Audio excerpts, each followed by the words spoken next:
रावत साहब, आपसे बात शुरू करूंगा। जी, ये जो भी परिस्थिति बनी, क्या इस परिस्थिति से बचा जा सकता था? क्या कुछ चीजें पहले से स्पष्ट रहती तो इस परिस्थिति से बचा जा सकता था? आपको क्या लगता? देखिए अमिताभ जी, बहुत ज्यादा भीड़ है और बहुत ज्यादा उत्साह है। अब सरकार के जितने बेहतरीन इंतजाम थे, उन इंतजामों में इस हादसे को जितना जल्दी कंट्रोल किया गया, वो अपने आप में ये शो करता है कि सरकार के इंतजाम बहुत बेहतरीन थे। लेकिन हादसे को टालना, इस प्रकार की भीड़ में इस प्रकार के हादसे, चाहे हज का मामला हो, महाकुंभ का मामला हो, पहले भी आपने बताया कि जब 54 में लगा था, उस समय तो इतनी भीड़ भी नहीं होती थी। इस प्रकार के हादसे हो जाना, कुछ नकारात्मक एलिमेंट ऐसी भीड़ में होते हैं, कुछ वो तत्व होते हैं जो भगदड़ शुरू कर देते हैं। एक जो श्रद्धालु आदमी होगा, उसको भगदड़ करने की तो जरूरत है नहीं, वो तो अपना हर हर महादेव, हर हर गंगे, हर हर महादेव करता हुआ निकल रहा है, वो भगेगा क्यों? तो कुछ ऐसे शरारती होते हैं कि जैसे हमने कभी रामलीलाएं देखी थी, तो रामलीलाओं में सांप छोड़ दिया या भागना शुरू कर दिया और रामलीलाओं में भगदड़ मच गई, वहां भी लोग घायल हो गए। एक छोटे से एरिया में घायल हो जाते हैं लोग। ऐसे ही आपने सिनेमा हॉलों में भी देखा होगा, कोई भी आदमी छोटी सी अफवाह फैला देता है और वहां भगदड़ मच जाती है। तो ये कुछ इस प्रकार के जो तत्व होते हैं जो भगदड़ मचा देते हैं, उसकी वजह से ये हादसा हुआ। और रोकना ना रोकना प्रभु के हाथ में होता है, जिसकी जिस समय लिखी होती है वो चला जाता है। और लेकिन इसको और थोड़ा सा कंट्रोल किया जाता, क्योंकि सुबह सुबह का मामला था, पता था कि मौनी अमावस्या के दिन 4 गुना भीड़ आएगी, तो प्रशासन थोड़ा और अगर फोर्सेज को बढ़ा देता तो मुझे लगता है इसको रोका जा सकता था। मैं मनीष जी के पास चलूं, उससे पहले मैं अंत में ये बताऊंगा कि मेरी दृष्टि क्या कहती है कि क्या अब अगले कुंभ के लिए क्या होना चाहिए, ये भी तय होना चाहिए। हर कुंभ से हमको कुछ सीखना भी चाहिए। मैंने प्रश्न क्यों किया रावत जी से? इसलिए किया क्योंकि मुझे लगता है कि जिस ढंग से देश की आबादी बढ़ी है, सुविधाएं बढ़ी हैं, यातायात के संसाधन बढ़े हैं, लोगों के पास आर्थिक शक्ति बढ़ी है, कुंभ में जन समुद्र बढ़ता रहेगा रावत जी। ठीक, इस बार 50 करोड़ आएंगे, अगला कुंभ लगेगा तो हो सकता 60 आ जाए। तब मनीष जी के पास आऊं, उससे पहले बात कह दूं, तब सरकार किसी की हो, करना यह होगा कि सारा आभा मंडल, सारा दारो मदार केवल उस छोटे से घाट को नहीं सौंप दीजिए जिसको हम त्रिवेणी बोलते हैं। क्या कम से कम 3 दर्जन घाट आपको इस प्रयागराज में ऐसे निर्मित करने होंगे और उन घाटों को मान्यता देनी होगी। घाट निर्मित करना तो सरकारी लोगों का काम है रावत जी, उनको मान्यता धार्मिक लोगों को देनी होगी। मैं चाहता हूं कि जगतगुरु शंकराचार्यगण, महामंडलेश्वर, आचार्यगण ऐसे घाटों पर स्नान करें ताकि वो घाट भी जागृत हो जाए तो वहां लोग नहाने लगेंगे। लेकिन सबको नोच चाहिए संगम की, ये संभव नहीं, ये संभव नहीं। मनीष जी, मैं थोड़ा खराब बोल रहा हूं क्योंकि मैं व्यथित भी हूं। सबको नोच चाहिए, संगम की छोटी सी जो जहां से गंगा और यमुना मिल रही हैं, वो छोटा सा इलाका सबको चाहिए। क्या ऐसी कोई मशीन है जो 10 करोड़ लोगों को वहां ले जाके छपाक से डुबकी मार के ऊपर निकाल के फिर अपने अपने जिलों में छोड़ा है? क्या संभव है? नहीं अमिताभ जी। अमिताभ जी, आपका सुझाव बहुत अच्छा है। मुझे लगता है आगे इस पे सरकार और धर्मगुरु विचार करेंगे। हमें तो इस परिप्रेक्ष्य में देखना चाहिए कि रात में जो घटना हुई है वो कितनी बड़ी हो सकती थी, लेकिन प्रशासन की मुस्तैदी से और प्रशासन ने जो इंतजाम वहां कर रखे थे, लोगों को तुरंत सही समय पे इलाज के लिए, व्यवस्था के लिए पहुंचाया। और 3 से 4 घंटे में इतनी बड़ी जनसंख्या होने के बाद भी प्रयागराज में स्थिति कंट्रोल में आ गई। सारे धर्म गुरुओं ने जो परिवर्तन करा वो जनता के हित में था, लेकिन 11 बजे से उनका स्नान शुरू हो गया और मौनी अमावस्या का पर्व वैसे ही मनाया गया जैसे मनाया जाता था। इसमें सनातन की आस्था हमें जरूर दिखती है, क्योंकि जैसे आजकल सोशल मीडिया ये खबरें प्रयागराज के लोगों को भी मिल रही होंगी, लेकिन लोगों ने इस पर पैनिक नहीं करा, अपना स्नान करा, वापस जाने की प्रक्रिया जारी रखी। ऐसी गलतियां, ऐसी संभावनाएं होती हैं, लेकिन हमें प्रशासन को इस तरीके से देखना चाहिए कि प्रशासन का रेस्पॉन्स टाइम ऐसी समस्याओं में कितना तेजी से आता है, कितनी तेजी से वो समस्याओं को कंट्रोल करते हैं।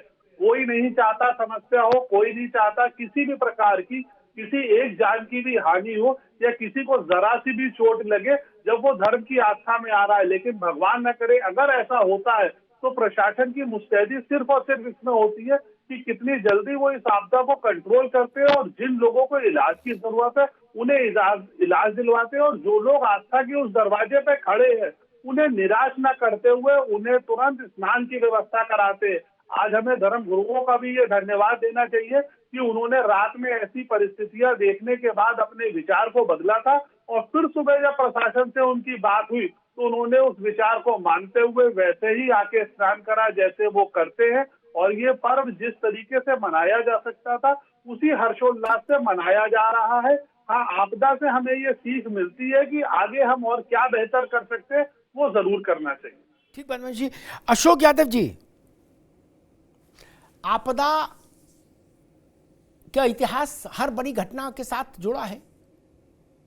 भंडारे में भी आपदा हो जाती है,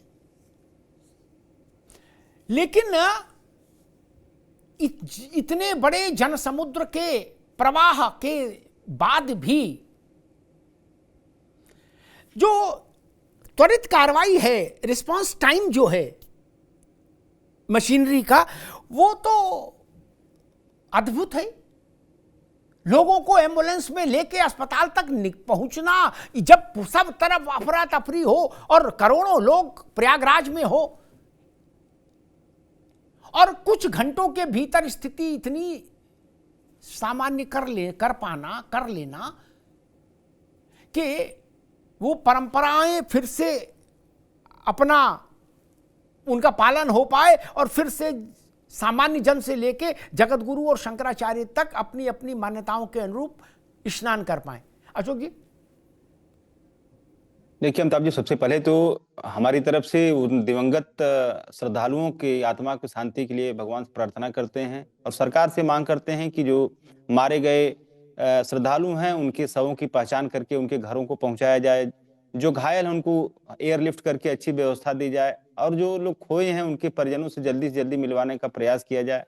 अमिताभ जी, इसके अलावा देखिए जो व्यवस्था थी वहां पर, उस व्यवस्था को लेकर के ज्यादा कुछ नहीं कहना है, लेकिन हम यही कहेंगे सरकार का आपने भी कई बातें सुझाव दिया, सरकार का लेकर के 3 बातें मैं भी कहना चाहता हूं। पहली बात यह है कि जो वहां पे सरकार की जो नैतिक जिम्मेदारी थी, उस श्रद्धालुओं को मैनेजमेंट करने की थी, उनको व्यवस्था देने की थी, लेकिन सरकार का ज्यादातर फोकस वीवीआईपी मैनेजमेंट पे लगा हुआ था। वीआईपी लोगों के परिजनों को, वीआईपी लोगों को दर्शन और स्नान कराने पर ज्यादा फोकस था सरकार की। इस बात को श्रद्धालुओं सहित कई महामंडलेश्वर लोगों ने भी कहा है अमिताभ जी। दूसरी बात, सरकार का जो अशोक भाई, कल से तो किसी भी वीआईपी की एंट्री बंद थी, सारे किस्म के पास कैंसिल थे, इवन मीडिया के पास कैंसिल थे, कोई वाहन नहीं अलाउड था, सिर्फ एम्बुलेंस और पुलिस के अलावा कल से। जी अमिताभ जी, इसके पहले आपने भी कई वीडियो देखे होंगे जो लगातार जो रेला आता था हमारे श्रद्धालुओं का, जिन श्रद्धालुओं की वजह से सरकार बनती बिगड़ती है, उन श्रद्धालुओं को कीड़े मकोड़ों की तरह रेंग कर घाट तक जाने की मतलब मजबूरी थी, और वहीं वीआईपी हुटर बजाते हुए जाते थे। अमिताभ जी, कैसी सरकार है? वो तो सनातन धर्मी थे ना श्रद्धालु, वो सनातन को मानने वाले, सनातन को धारण करने वाले श्रद्धालु थे।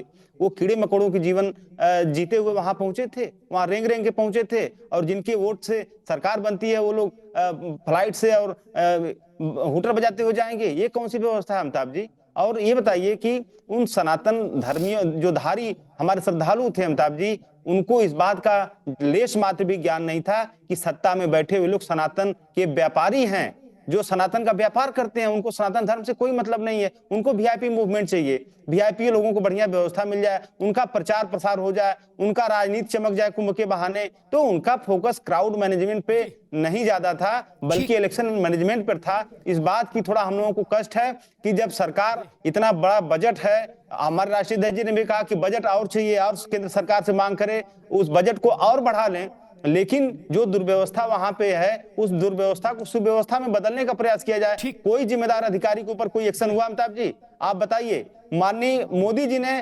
संवेदनशीलता का परिचय देते हुए दुख व्यक्त किया, संवेदना व्यक्त किया परिजनों के प्रति, लेकिन उत्तर प्रदेश सरकार का न तो मुखिया न तो कोई बड़ा चेहरा संवेदना तक नहीं व्यक्त किया।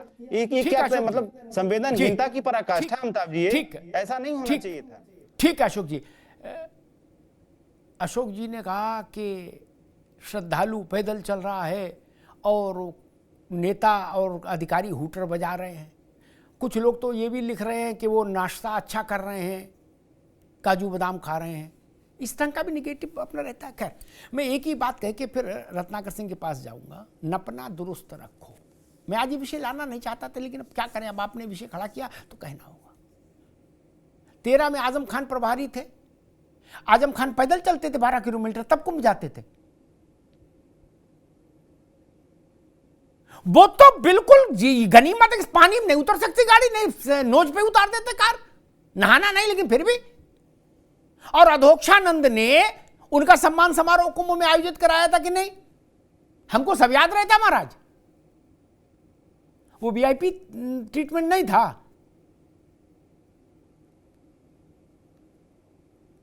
अखिलेश जी नहाने गए थे,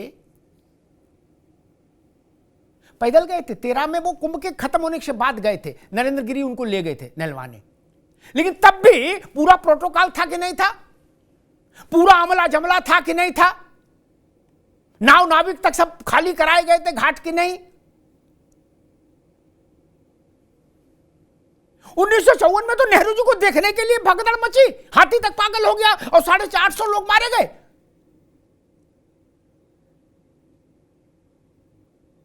हरिद्वार में एक कुंभ था, वर्ष में भूल रहा हूं।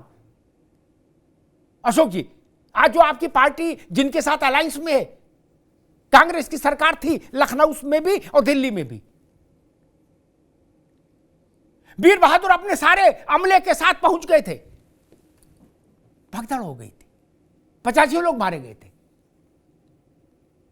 मुझे ऐसा कुंभ बताओ, मैं पत्रकारिता छोड़ दूं। अशोक जी, ऐसा कुंभ बता दो 54 से लेके आज तक का, जिसमें मुख्यमंत्री, केंद्रीय मंत्री, पार्टी के अध्यक्ष, मायावती जी के समय हुआ तो मायावती पैदल चल रही, मुलायम सिंह जी के समय हुआ तो मुलायम सिंह धक्के खाते हुए चल रहे, अखिलेश जी, वीर बहादुर, नारायण दत्त, और ननकू हूटर की गाड़ी में जा रहा है, क्या रसगुल्ला खाता हुआ। ऐसा एक घटना बता दो। हमने तो नहीं देखा 35-36 साल 40 साल रिपोर्टिंग करने के बाद भी। आपने देखा हो तो आप बता दो, हम आपकी बात बड़ी कर देंगे। रावत जी, आपने देखा ऐसा दृश्य कभी कि मुख्यमंत्री और प्रधानमंत्री सर पर बोरी रख के कंधे पे, और वीर तुम बढ़े चलो चल रहे हैं, और ननकू लस्सी पीता हुआ हूटर बजाता हुआ जा रहा है? ऐसा किसी ने देखा क्या? शासन की व्यवस्था है क्या? शासन के वाहन नहीं चले वहां? जो लोग कह रहे शासन के वाहन, अशोक भाई हमको इसको भी ख्याल रखना होगा। जो आज ये कह रहे हैं कि शासन के वाहन हूटर बजाते घूम रहे, अगर शासन के वाहन नहीं होते वहां तो 50 से ज्यादा एम्बुलेंसेस इन घायलों को लेकर कुछ क्षणों के भीतर अस्पताल तक नहीं पहुंच सकती थी। तब क्या होता? तो भी शासन कटघरे में खड़ा होता।